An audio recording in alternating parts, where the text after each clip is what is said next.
আসসালামু আলাইকুম ওয়া রাহমাতুল্লাহি ওয়া বারাকাতুহু ইন্নাল হামদুলিল্লাহ ওয়াসসালাতু ওয়াসসালামু আলা রাসূলিল্লাহ ওয়া বা'দ। দর্শক সুন্দর এই সময় বিশ্বের যে প্রান্ত থেকে আপনাদের সকলের প্রিয় চ্যানেলে আমাদের সাথে যুক্ত হয়েছেন সকলকে আন্তরিক মোবারকবাদ, প্রীতি এবং শুভেচ্ছা জানিয়ে শুরু করছি জনপ্রিয় ইসলামিক আয়োজন আল আরাফা ইসলামী ব্যাংক পিএলসি নিবেদিত বরকতময় মাহে রমাদান, powered by mega digital scale, সহযোগী sponsor Islami bank Bangladesh PLC এবং বিআরবি হসপিটাল লিমিটেড। দর্শক শুরুতে মহাগ্রন্থ আল কোরআনুল কারীমের চমৎকার কণ্ঠে তেলাওয়াত শুনে আসি। হাফেজ ফাইয়াজুর রহমান। আউযু বিল্লাহি মিনাশ শাইতানির রাজীম। বিসমিল্লাহির রহমানির রহিম। আলিফ লাম মিম। আল্লাহু লা ইলাহা ইল্লা হুয়াল হাইয়ুল কাইয়্যুম। نزل عليك الكتاب بالحق مصدقا لما بين يديه وأنزل التوراة والإنجيل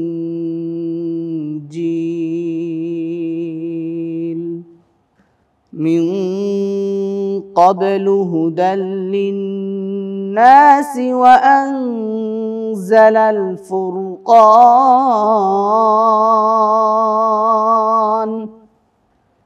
إن الذين كفروا بآيات الله لهم عذاب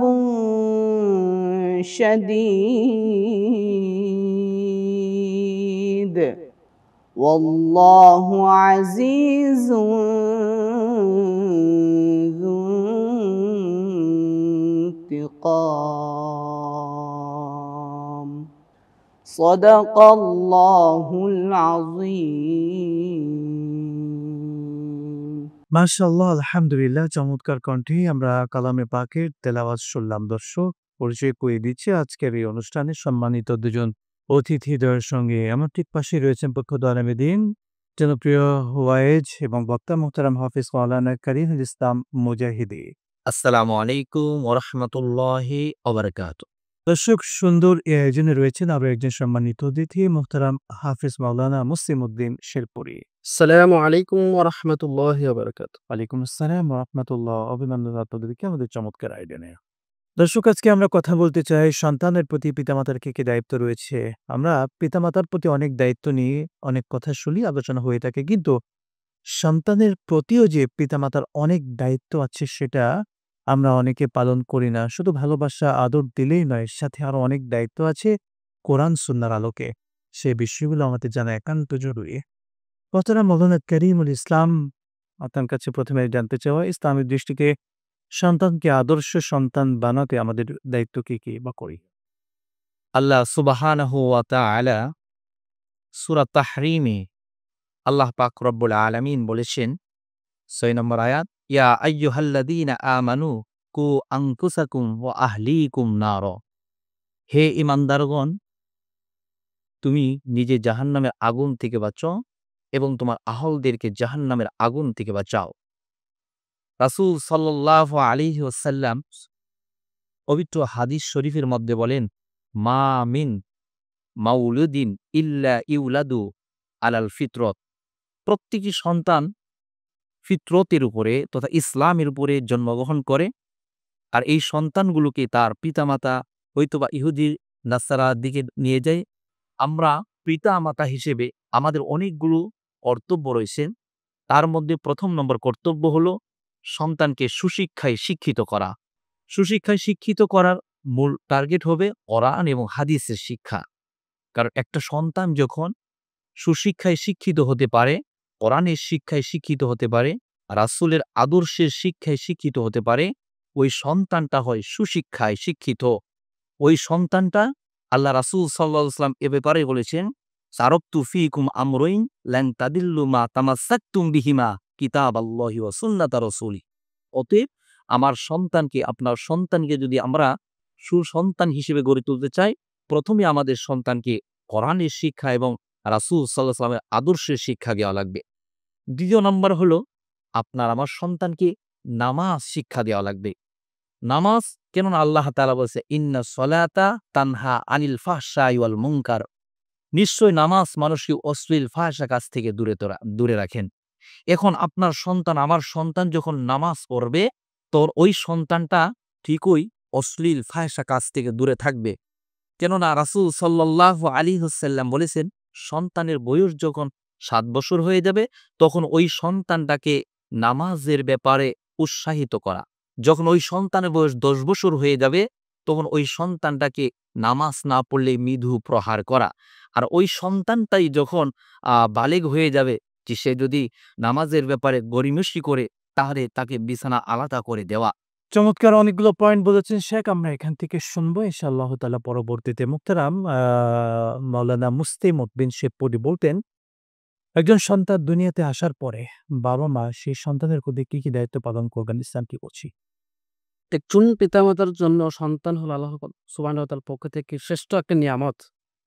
একজন সন্তান যখন দুনিয়াতে আসে, সন্তানের মেয়ে হোক বা ছেলে হোক, প্রত্যেকটা মা-বাবার উচিত হলো ওই সন্তানের জন্য দোয়া করা, আল্লাহ পাকের দরবারে শুকর আদায় করা। যেমন রাসূলুল্লাহ সাল্লাল্লাহু আলাইহি সাল্লাম বলেছেন, যখন দুনিয়াতে কোনো সন্তান আগমন করে, ছেলে হোক বা মেয়ে হোক, এই সন্তানরা প্রত্যেকটা মা-বাবার জন্য একটা বরকতময় নিয়ামত। এবং সন্তানরা যখন দুনিয়াতে আসবে, তার আমরা কি করব? তার কানে আজান দিব, তার ডান কানে আজান, বাম কানে ইকামত দিব। হযরত হাসান রাদিয়াল্লাহু তাআলা আনহু যখন দুনিয়াতে ভূমিষ্ঠ হলেন, নবী করিম সাল্লাল্লাহু আলাইহি ওয়াসাল্লাম ফাতেমা রাদিয়াল্লাহু তাআলা আনহার ঘরে গিয়ে প্রবেশ করে হাসান রাদিয়াল্লাহু তাআলা আনহু ডান কানে আজান, বাম কানে ইকামত দিলেন। এই হাদিসের সূত্র থেকে পাওয়া যায়, আমাদের সন্তান ছেলে বা মেয়ে হোক, তাকে আজান, ডান কানে আজান, বাম কানে ইকামত দেওয়া। সাহাবা আজমাইনরা নবী করিম সাল্লাল্লাহু আলাইহি সাল্লামের দরবার আনতেন তাকে দেখানোর জন্য, হুজুর দেখেন আমার সন্তান দেখেন। নবী করিম সাল্লাল্লাহু আলাইহি সাল্লাম বলতেন সাহাবাদেরকে, একটা খেজুর নিয়ে আসো। খেজুর নিয়ে আসার পর খেজুরটাকে নবী করিম সাল্লাল্লাহু আলাইহি সাল্লাম মুখে দিয়ে চিপিয়ে খেজুরটা রস করে একটু নালা নিয়ে ওই নবজাতক শিশুর মুখে আলতু করে লাগিয়ে দিতেন। এবং খেজুর একটা অংশ হাতে চিপে ধরে ওই নবজাতক শিশুর জিহ্বার আগায় লাগিয়ে দিতেন, যাতে ভিতরে না চলে যায়। আলতু করে তালুতে এরকম হাত দিয়ে সুন্দর করে লাগিয়ে দিতেন আর বের করে ফেলতেন, যাতে ভিতরে না চলে যায়। এটা এই হাদিস দ্বারা বোঝা যায়, এটা করা আমাদের জন্য পিতামাতার হক এবং সন্তানের প্রতি আমাদের হক এবং সুন্নাত।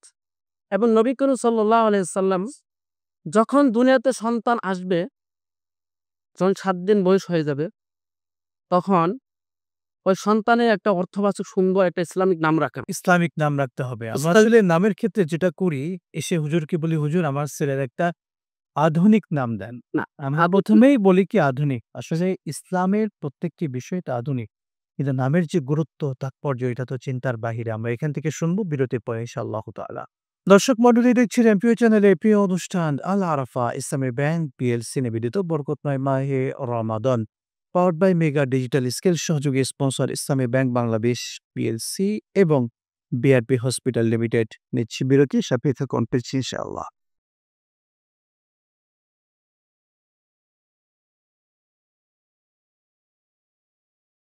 বিরতির পরে আরো একবার স্বাগত জানাচ্ছি আপনাদের প্রিয় চ্যানেলে প্রিয় অনুষ্ঠান আল আরাফা ইসলামী ব্যাংক পিএলসি নিবেদিত বরকতময় মাহে ও রমাদান, powered by mega digital scale সহযোগী sponsor Islami bank Bangladesh PLC এবং বিআরডি হসপিটাল লিমিটেড। দর্শক, আমরা আমাদের অতিথিদের কাছ থেকে চমৎকারভাবে আলোচনা শুনছিলাম। আবারও শুনতে শেখ, আপনি বলছিলেন বিরতির পূর্বে সন্তানের নাম রাখা নিয়ে। আসলে ইসলাম কিভাবে নাম রাখতে শেখায়, যদি সেটা বলতেন। ইসলামিক দৃষ্টিতে নাম রাখা হলো, যেমন আল্লাহ রব্বুল আলামিন হাদিস শরীফে এসেছেন, আল্লাহ রব্বুল আলামিনের কাছে 2টি নাম সবচেয়ে প্রিয়, আব্দুল্লাহ এবং আব্দুর রহমান। আব্দুল্লাহ, আব্দুর রহমান, আব্দুল মুত্তালিব ইত্যাদি এরকম অর্থ সুন্দর দেখে উলামায়ে কেরামদের আব্দুল মুত্তালিব এই নামটি রাখা কি উচিত কিনা? আব্দুল মুত্তালিব, হ্যাঁ, নাম রাখা যেতে পারে। যেমন নবী করিম সাল্লাল্লাহু আলাইহি সাল্লামের দাদার নাম আব্দুল মুত্তালিব ছিলেন। নবী করিম সাল্লাল্লাহু আলাইহি সাল্লাম কিন্তু এই নামগুলো নিয়ে অনেক কথা আছে। যেমন আব্দুল মুত্তালিব এটা একটু আমরা যেমন মুত্তালিবের বান্দা, সেই হিসেবে এই নামগুলো সে সময় রাখা হতো। কিন্তু পরবর্তীতে এই নামগুলো ব্যবহার না করাটাই আসলে সমীচীন। কারণ আব্দুল শব্দটা ব্যবহার হবে শুধুমাত্র আল্লাহ তাআলার সিফাতি নামগুলোর সাথে এটা। যেহেতু মুত্তালিব আল্লাহ তাআলার সিফাতি নাম নয়, এইজন্য কিন্তু আমরা এই আব্দুল শব্দটা শুধুমাত্র আল্লাহ তাআলার সিফাতি নামযুক্ত নামের শুরুতে এটা ব্যবহার করতে পারি। চমৎকার বলছিলেন যে আপনি নামের ব্যাপারে বলছিলেন। আমরা যে বিষয়টা আরেকটু সুন্দরভাবে আপনার কাছ থেকে জানতে চাওয়া, আমরা অনেক সময় এমন কিছু নাম রাখি যে নামের কোনো অর্থ নাই। একেবারেই অর্থ নাই এবং যে নামগুলোর কারণে সেই সন্তান একসময় জাহান্নামীও হতে পারে। যদি সেই বিষয়ে একটু বলতেন গার্ডিয়ানদেরকে, অভিভাবক। যেমন অনেক নাম আছে যে নামগুলা রাখার দ্বারাই অনেক মানুষে পরকালে জাহান্নাম হতে পারে বা দুনিয়াতে অনেক বিপদগ্রস্ত হতে পারে নিঃসন্দেহে। কারণ এমন নাম আছে যে নামগুলা কোনো বস্তুর লগে মিলে যায়। এমন কোন নাম আছে কোন জিনিসের লগে মিলে যায়। এই নামগুলো মিলে কারণে ওই নাম ডাকার কারণে অনেক মানুষের জিনিসটা বুঝতে পারে না। বিভিন্ন জায়গায় অনেকভাবে আছে, যেমন বিভিন্ন জায়গায় একজনের নাম রাখছে যেমন জনি, জনি, কনি এরকম ইত্যাদি যেরকম এখন বর্তমানের যুগে যেরকম নাম আছে, অনেক আধুনিক নাম, পশ্চিমা আমাদের নাম আছে, পশ্চিমা কালচার মিল আছে। এই নামগুলো রাখার কারণে হতে পারে পরকালে ওই পিতামাতা নিঃসন্দেহে এই ব্যাপারটি চমৎকার আপনি বললেন যে যদি বাবা-মা সন্তানের এভাবে সঠিক নাম না রাখে, হয়তো এটার কারণে সন্তান বাবার বিরুদ্ধে আল্লাহর কাছে নালিশ করতে পারে। শুকরান জাযাকাল্লাহ, চমৎকার বলছিলেন। আমরা মোহতারাম আপনার কাছে যে বিষয়টি জানতে চাই, আপনি একজন সন্তান তাকে আদর্শবান বানাতে যে ফর্মুলাগুলো দরকার, আপনি বেশ কিছু ফর্মুলার কথা বলেছিলেন, যদি আরো কিছু বলতেন। আল্লাহ সুবহানাহু ওয়া তাআলা আমাদেরকে যে নিয়ামত সন্তানদেরকে দান করেছেন, সেই সন্তানগুলোকে যদি আমরা সুসন্তান হিসেবে গড়ে না তুলি, সেই সুসন্তানগুলোই আমাদের কিয়ামতের ময়দানে জাহান্নামে যাওয়ার কারণ হয়ে যাবে। সেজন্য আমাদের সন্তানগুলোকে প্রথমে তো আমরা আ নামাজের তাগিদ দিবই। দ্বিতীয়ত ওই সন্তানদেরকে সত্যবাদী হওয়ার ব্যাপারে আমরা যথেষ্ট খেয়াল রাখবো। আসলে আমাদের সন্তানগুলো যাদের সাথে চলাফেরা করে, সত্যবাদী হওয়ার আগে সন্তানদেরকে সত্যবাদীদের সাথে চলাফেরা করতে, উঠতে বসতে সুযোগ দেওয়া হবে। যেমন আল্লাহ পাক রব্বুল আলামিন পবিত্র কোরআনুল কারীমে বলেছেন, ইয়া আইয়ুহাল্লাযীনা আমানুত্তাকুল্লাহা ওয়া কুনু মাআস সাদিকিন। হে ঈমানদারগণ, তোমরা আল্লাহ তাআলাকে ভয় করো এবং সত্যবাদীদের সাথী হয়ে যাও। এখন সত্যবাদীদের সাথী হওয়ার অর্থই হলো যে আপনার সন্তান, আমার সন্তান যখন সত্যবাদীদের সাথে চলাফেরা করবে, ওঠা-বসা করবে, তখন ওই সন্তানটা নিজেও সত্যবাদী হয়ে যাবে। তার উপর আমরা আমাদের সন্তানদের ব্যাপারে আরেকটি কর্তব্য রয়েছে, সেটা হলো আমাদের সন্তানদেরকে পর্যাপ্ত পরিমাণ সময় দেওয়া। কিন্তু আমরা দেখি অনেকেই আমরা সারাটা দিন ব্যস্ততা, কর্মে ব্যস্ততা থাকার কারণে অথবা অফিসে থাকার কারণে আমরা সারাটা দিন বাহিরে থাকি। বাড়িতে আসার পরে আবার ডিভাইস নিয়ে, ফোন নিয়ে টিপাটিপি শুরু করে দেই বা এই ফোনের মধ্যে সময় ব্যয় করি। অথচ ওই সন্তানদের হক রয়েছে, অধিকার রয়েছে, তাদেরকেও সময় দিতে হবে। তাদের সাথে গল্প করতে হবে। তাদের সাথে তারাও চায় একটু বাবার সাথে একটু হাসতে, মার সাথে একটু চলতে, এটা কিন্তু চায়। কিন্তু আমরা দেখি অধিকাংশ মা-বাবা সেদিকে খেয়াল রাখে না। মা একদিকে আ মোবাইলের প্রতি আসক্ত হয়ে গেছে, বাবা আরেকদিকে মোবাইলের প্রতি আসক্ত হয়ে গেছে। চমৎকার বলছিলেন। আমরা এই পয়েন্ট থেকে শুনবো বিরতির পরে ইনশাআল্লাহ তাআলা। প্রিয় দর্শক মণ্ডলী, দেখছিলেন আপনাদের প্রিয় চ্যানেলে প্রিয় অনুষ্ঠান আল আরাফা ইসলামী ব্যাংক পিএলসি নিবেদিত বরকতময় মাহে রমাদান, powered by mega digital scale, সহযোগী sponsor Islami bank Bangladesh PLC এবং বিআরবি হসপিটাল লিমিটেড। নিচ্ছে আরো একটি ছোট্ট বিরতি, স্বাধীনতা পনকেজি ইনশাআল্লাহ।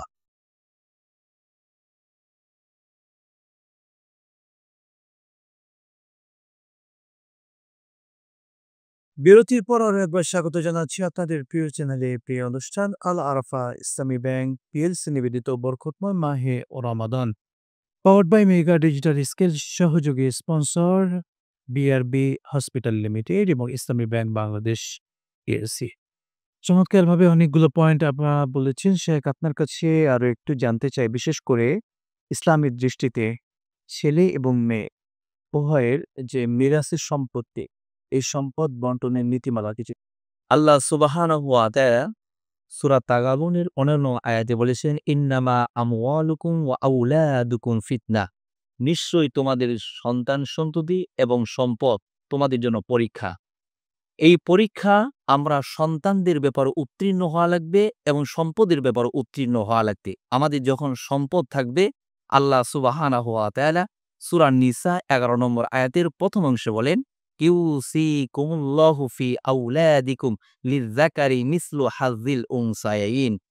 আল্লাহ সুবহানাহু ওয়া তাআলা বলেন যে সন্তানদের ব্যাপারে আল্লাহ তাআলা বিধান ওসিয়ত করলেন, সেটা হলো যে এক ছেলে সন্তান যেটুকু অংশ পাবে ২ মেয়ে মিলে সেটুকু অংশ পাবে। তো আজকে আমরা বাংলাদেশের ভিতরে বিশেষ করে দেখি অনেকেই দেখা যায় শুধুমাত্র ছেলেদেরকে বেশি মহব্বত ভালোবাসা থাকার কারণে, ভালোবাসার কারণে সব সম্পদগুলো ছেলে সন্তানগুলোকে লিখে দেয়। অনেক সময় অনেক হাজী সাহেবকেও আমরা দেখি হজ করার আগে সবাইকে ডেকে নিয়ে এসে মেয়েদেরকে ৩ লক্ষ টাকা সে পাবে, ৩০,০০০ টাকা তার হাতে ধরিয়ে দিয়ে মাথায় একটু হাত বুলিয়ে দিয়ে বলে, মা তোমার জন্য আমি দোয়া করে দিলাম, তোমার বাইতুল্লাহ গিয়ে তুমি এখানে দোয়া করো। তোমার জন্য দোয়া করো, তোমার জীবনে কোনো অকল্যাণকর হবে না। কিন্তু সব সম্পদ ছেলেকে লিখে দেয়। অথচ এ ব্যাপারে রাসূল সাল্লাল্লাহু আলাইহি ওয়াসাল্লাম সুনানে ইবনে মাজাহ ২৭০৩ নম্বর হাদিসে স্পষ্টভাবে বলেছেন, মান ফারর মিন মিরাসি ওয়ারিসিহি আল্লাহু মিরাসাহু মিনাল জান্নাতি ইয়াউমাল কিয়ামা। রাসূল সাল্লাল্লাহু আলাইহি সাল্লাম বলেছেন, যে ব্যক্তি কোনো ওয়ারিসকে তার মিরাস থেকে বঞ্চিত করলো, আল্লাহ পাক রব্বুল আলামিন ওই ব্যক্তিকে জান্নাত থেকে বঞ্চিত করবেন কিয়ামতের দিন। সেজন্য আমি এই বিষয়টা সবার উদ্দেশ্যে বলতে চাই, সেটা হলো যে আমরা কোনো সময় এই সম্পদ বন্টনের ক্ষেত্রে ছেলেদেরকে বেশি দিয়ে আর কন্যাকে কম দিয়ে আমরা যেন কোনো অবস্থাতেই কিয়ামতের ময়দানে জান্নাত থেকে বঞ্চিত না হয়। অতএব আমার উচিত হবে যার যতটুকু মিরাস রয়েছেন, অংশ রয়েছেন, সেই অংশগুলো সঠিকভাবে সঠিক বন্টনের মাধ্যমে সঠিকভাবে তাদের জাযাকাল্লাহ, খুবই গুরুত্বপূর্ণ পয়েন্ট একটি কথা বলেছেন। ধন্যবাদ অসংখ্য।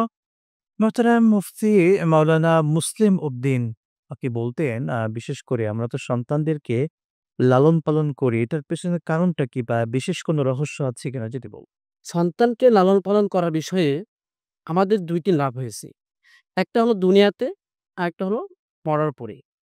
দুনিয়াতে যে লাভটি হয়েছে, যে আমাদের লাভগুলো হয়েছে সেটা হলো, আমরা যখন সন্তানকে লালন পালন করে বড় করব, এই সন্তানের দ্বারাই বিভিন্ন জায়গায় যখন আমরা বৃদ্ধ হয়ে যাব, যখন আমরা ইনকাম করতে পারবো না, যখন আমাদের সব অবশ হয়ে যাবে, যখন আমরা বিছানায় থাকবো, তখন এই সন্তান সে পরিশ্রম করে, সে চাকরি করে, সে ইনকাম করে আমাদেরকে আল্লাহর রহমতে খাওয়াবে।